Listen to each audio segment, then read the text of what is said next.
رحمت رب کی لٹانے ماہ رمضان آیا، جرم و عصیان کو مٹانے ماہ رمضان آیا، ماہ رمضان، ماہ رمضان، ماہ رمضان آیا۔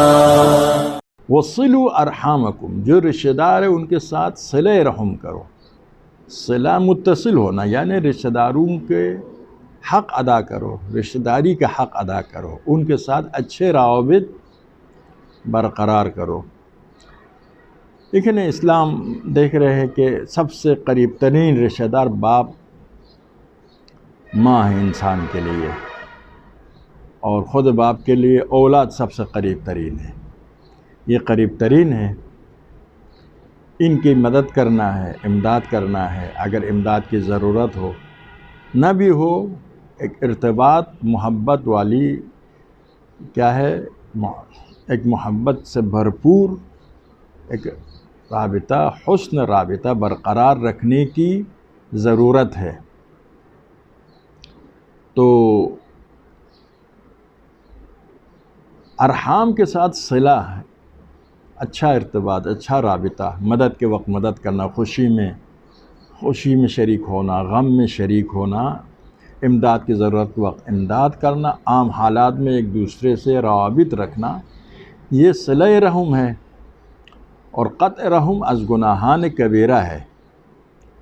قطع رحم، صلہ رحم کے درجات ہے، عرفاً جو کہا جاتا ہے کہ اپنے رحم کے ساتھ اس کا رابطہ ہے، قطع نہیں کیا ہے، تو یہی صلہ رحم ہو جائے گا۔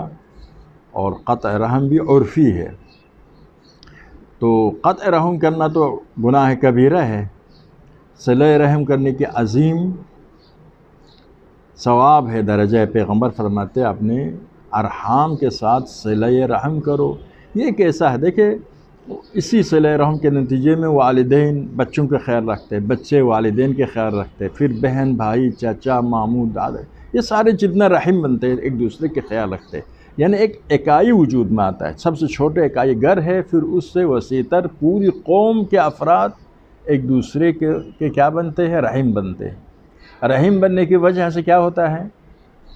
ایک دوسرے کے خیال رکھتے ہیں، ایک دوسرے کے مسائل کو حل کرتے ہیں، ایک دوسرے کے ساتھ زیادہ مانوس ہوتا ہے۔ یعنی ایک پورا آپ احساس کرتے ہیں کہ میرے 50 آدمی یا 100 آدمی میرے خیال رکھنے والے ہیں، یعنی میں مشکل میں پڑ جاؤں وہ میرے مدد کریں گے، میں کامیاب ہو جاؤں وہ خوشی میں شریک ہو جائیں گے۔ یہ باعث بنتا ہے انسان کے دل مضبوط ہو جائے، کام کے جذبہ زیادہ ہو جائے، مشکلات سے کم ڈر جائے۔ ان انتظام کیا ہے رحم کے ذریعے ہر شخص کی حمایت کا، اور ہر شخص کے لیے کیا ہے؟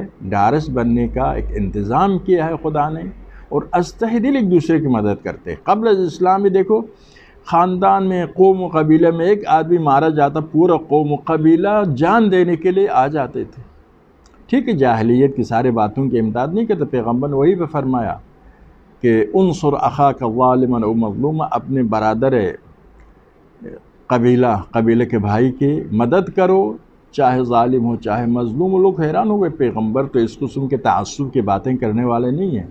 تو پیغمبر نے فرمایا ظالم اگر ہو مدد کرو، یعنی اس کو ظلم کرنے سے روکو، مظلوم کی مدد کرو، یعنی اگر اس پر ظلم ہوا ہے ظاہراً مدد کرنا ہے۔ تو یہاں پر صلہ رحم کا یہی فائدہ ہے کہ آپ آپس دیکھو، ٹکراؤ دشمنی بھی رشتہ داروں کے درمیان زیادہ ہوتی ہے۔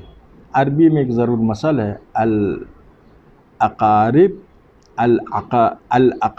کالعقارب، جو رشتہ دار ہے وہ بچھو کی طرح ہے۔ اقرب کا جمع اقارب ہے، اقرب کا جمع اقرب، بچھو، اقارب اس کا جمع اقرب، قریب ترین فرد، اقارب اس کے رشتہ دار یعنی رشتہ دار۔ تو یہ ایک دوسرے کے ساتھ رہنے کی وجہ سے انسانوں میں تحمل کم ہوتا ہے، برداشت کم ہوتا ہے، بدگمان ہوتے ہیں، زبان بے اختیار چلتی ہے، حسد ہوتا ہے، حسد کی وجہ سے رشتہ دار کی ترقی کو، اپنے چچزاد کی ممکنہ ترقی کو برداشت نہ کرے۔ بدگمانی، ظاہر جب ساتھ رہتے ہیں، نزدیک رہتے ہیں، بدگمانی کے مواقع زیادہ ہے، حسد کے مواقع زیادہ ہے، غیبت کے مواقع زیادہ پیش آتا ہے، تہمت لگانے کا مواقع زیادہ پیش آتا ہے، یعنی بہت سے گناہوں کے مواقع رشتہ داروں کے درمیان زیادہ ہے، اسی لیے بچھو کہا ہے۔ یہ روایت نہیں ہے، عربی ضرب المثل ہے۔ ضرب المثل کیا ہے؟ تجربیات سے حاصل ہوتا ہے۔ تو لیکن اس کو برداشت کرنا، اس کو اصلاح کرنے کی کوشش کرنا، اس وقت یہ بہترین ہو جاتے ہیں، جنتی ہو جاتے ہیں،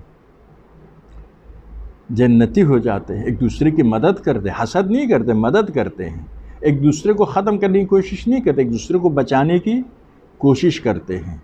مال اپنا نہیں ہوتا، سب کے درمیان تقسیم کرتا ہے اگر ضرورت پیش آ جائے۔ تو اسی لیے صلہ ارحام باعث بنتا ہے یہ بچھو نہ رہے ایک دوسرے کی نسبت میں، بلکہ ایک دوسرے کی نسبت میں محبت کرنے والے عزیز و اقارب بن جائے۔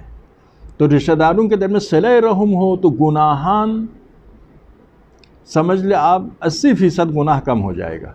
اگر صلہ رحم نہ ہو، قطع رحم ہو، تو گناہ در کیا ہے آگا؟ پشت گناہ، مسلسل گناہ انسان سے سرزد ہوگا، کیونکہ عرض کے سارے جو اخلاقی گناہان ہیں وہ عموماً رشتہ داروں کے درمیان، ہمسایوں کے درمیان، جو نزدیک انہی کے درمیان پیش آتا ہے۔